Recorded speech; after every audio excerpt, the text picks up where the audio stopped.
Alors, qui c'est que ce manga? Eh bien, c'est un jeune homme, du coup, qui... comment dire? C'est un jeune homme qui est un exorciste, qui traverse le monde, enfin le monde, plutôt le Japon, pour trouver des fantômes et les exorciser, hein, c'est son boulot. Et à un moment donné, il va tomber sur une auberge où on va lui dire qu'en fait, il y a un fantôme dedans. Si tu arrives à dégager le fantôme, tu pourras vivre toute ta vie ici, ce sera gratos. Donc autant vous dire que le mec qui est fauché de base accepte sans problème, sauf que en arrivant ici, il va se rendre compte que cette fantôme, cette jeune femme fantôme, elle est pas méchante. Donc du coup il est un peu en mode, bah ouais mais moi je suis pas les gentils fantômes, donc je suis un peu baisé. Donc cette pension est remplie de jeunes filles, toutes plus tarées les unes que les autres, avec chacun des pouvoirs. Ça ressemble un peu à Lovina, mais version, vous savez, un petit peu voilà, fantastique et tout. T'en as une, c'est une sorte de femme chat qui peut utiliser des fantômes de chat, des divinités de chat, etc.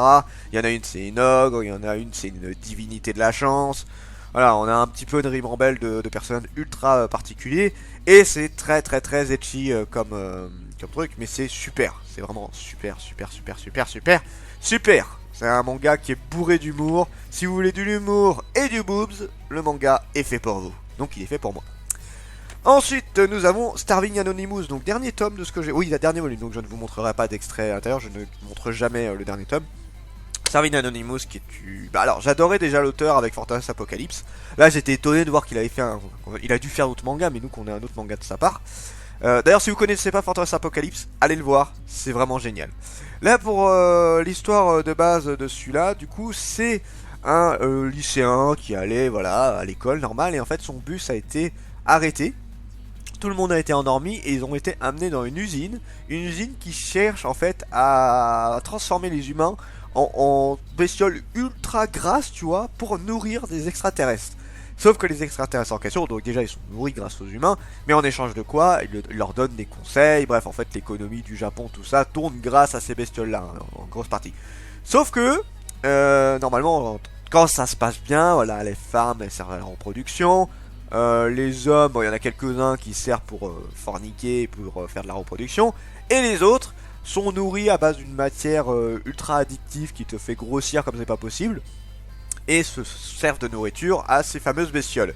Et en fait, t'en as 3 qui vont réussir à résister à ça, c'est-à-dire qu'ils vont même pas essayer de boire ça et qui vont essayer de s'échapper de cet endroit-là. Sauf que voilà, ça va être ultra galère, ils vont se rendre compte un petit peu de tout le bordel qu'il y a vis-à-vis de l'humanité, vis-à-vis de ces bestioles-là, et ça va être une battle entre eux et tout ce qu'il y a dedans. Le manga est très sympa. Alors, j'ai une préférence pour Fortress of Apocalypse quand même, je le trouve mieux foutu, mais Starving Anonymous, j'ai beaucoup apprécié.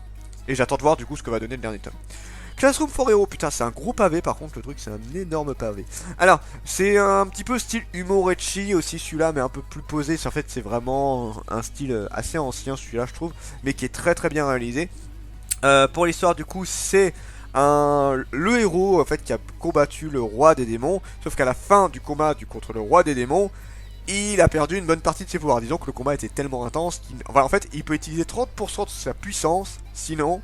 Pas plus, parce que sinon, il meurt. Voilà. Mais sauf que même avec 30% de sa puissance de base, il reste plus fort que la quasi-totalité des humains, le mec. Donc bon, même avec ça, il est surpuissant.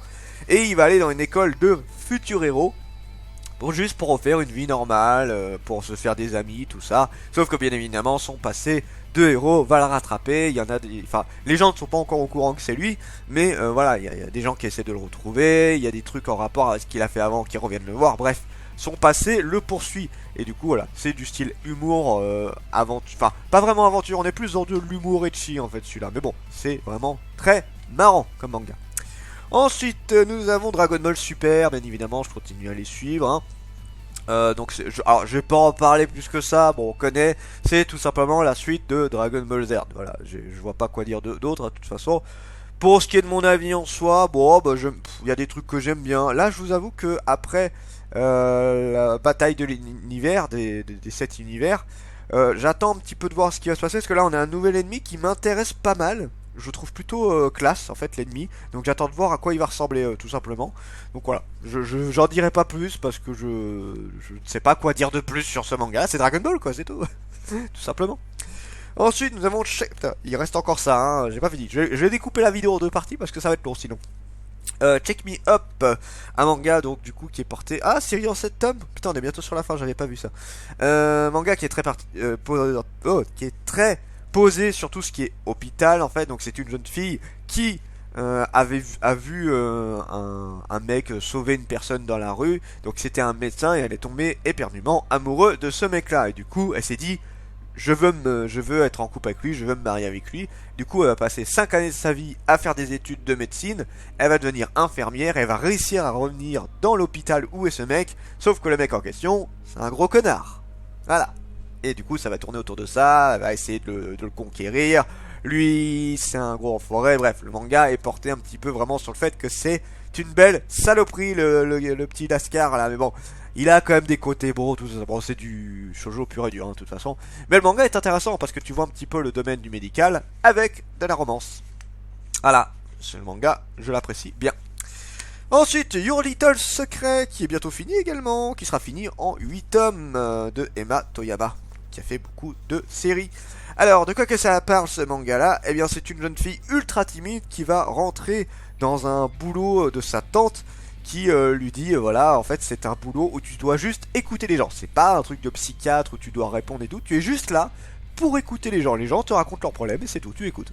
Voilà. Et en fait elle va tomber sur un jeune homme, le beau gosse absolu du lycée, le meilleur en basket, tout ça, bref, le gros cliché absolu, qui en fait veut se barrer du club de basket et elle sait pas pourquoi, elle va essayer de faire en sorte de l'aider à régler ses problèmes. Et voilà, ça va partir en histoire d'amour, tout ça, vous connaissez la chanson. Mais le manga est vraiment très sympa, donc je vous le conseille très fortement.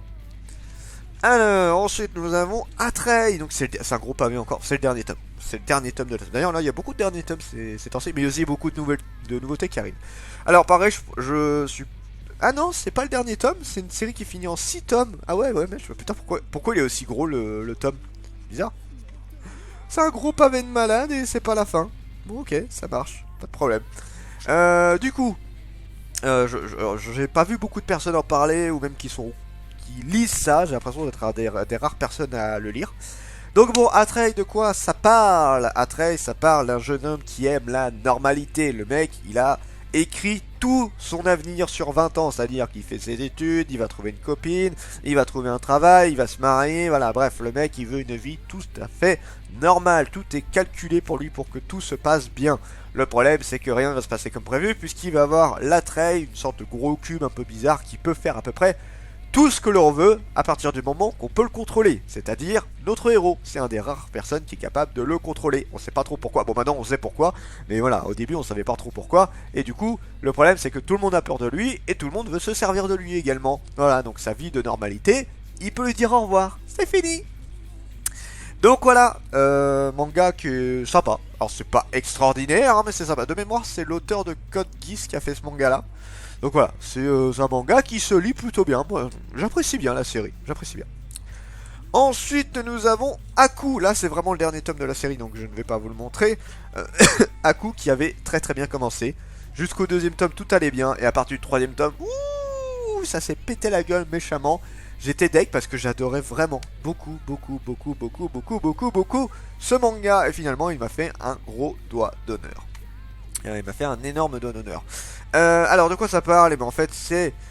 Alors d'ailleurs c'est marrant parce que l'histoire de base au final elle sert à rien, j'en précise. Hein. À l'histoire de base c'est un mec qui est extrêmement doué en chasse qui va avoir un enfant, sauf que l'enfant va naître sous un jour de lune maudit. Ça c'est dit par le prêtre. Et le prêtre leur dit c'est clair et net, si jamais il naît sous cette lune là, on doit le tuer. Donc le père il fait non mais moi c'est pas possible, est-ce qu'il n'y a pas un moyen de régler ça? Donc le prêtre un peu emmerdé il va dire bah écoute, si jamais tu arrives à me ramener telle créature, donc une créature qui est complètement pétée et impossible à ramener en temps normal, ton fils ne sera pas tué. Voilà, donc le mec il va et réussit in extremis à ramener la créature, donc le prêtre un peu obligé fait ok mais tu verras ton fils il sera maudit. Donc voilà. Et en fait, bon, le fils n'est pas maudit, c'est juste que tout le village le déteste, tout le village a peur de lui, et le bat, tout ça. Et en fait, à un moment donné, il va y avoir une sorte de gros mammouth qui va arriver, qui va dégommer tout le village, et le fils, son objectif, ça va être de venger tout le monde, notamment de dégommer ce mammouth là, et ça tourne tout autour de ça. Mais bon, au final, toi, le côté de enfant maudit et tout, alors là, c'est complètement oublié, tu sais même plus que ça existait ce truc là. Donc voilà, dernier tome, bon, on va voir comment ça se finit, mais bon, voilà, c'est pas quelque chose que j'ai trouvé. Alors c'est dommage, hein, c'était vraiment, ça commençait très bien, et je trouve que ça s'est vraiment ramassé la gueule, mais méchamment. Donc on va voir, je verrai quand même comment il se finit. Alors, Freak Ashland, pareil, un manga qui est très peu connu, celui-là. J'ai intrigué une personne d'ailleurs pour ce manga-là, je suis assez content. Freak Ashland, qu'est-ce que c'est? Eh bien, c'est plusieurs personnes qui se sont retrouvées sur une île, sauf que cette île-là en question, elle est remplie de déchets nucléaires et aussi d'anciens bandits, voilà, de gens qui ont été abandonnés sur cette île-là. Et eh ben les gens ils ont obtenu, ils ont eu des sortes de mutations. Alors ils restent humains en partie, c'est juste que là il y a eu des sortes de mutations sur eux, ils ont obtenu quelques pouvoirs ce genre de truc là, et c'est devenu, alors ils l'étaient déjà de base, mais là c'est devenu vraiment des très gros tarés qui tuent un petit peu tout ce qui passe sur leur chemin. Donc voilà, ils vont devoir essayer de survivre à ce truc là, et là en ce moment on est plus dans le délire de voilà, on n'est plus vraiment du côté des héros, on est plus du côté des méchants, en mode en train de découvrir pourquoi ils sont là, quels sont leurs objectifs, parce qu'ils ont des réels objectifs aussi. Et le manga, bah, je le trouve vraiment pas mal. Hein.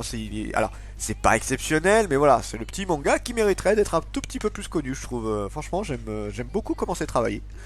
Donc voilà, à mon avis, on est plus très loin de la fin. Là, vu comment ça avance, c'est bientôt la fin, je pense. Et on finit avec Ice Pig. Bordel de Dieu, ça aura été long de présenter tout ça. Hein. Vous avez pas dit.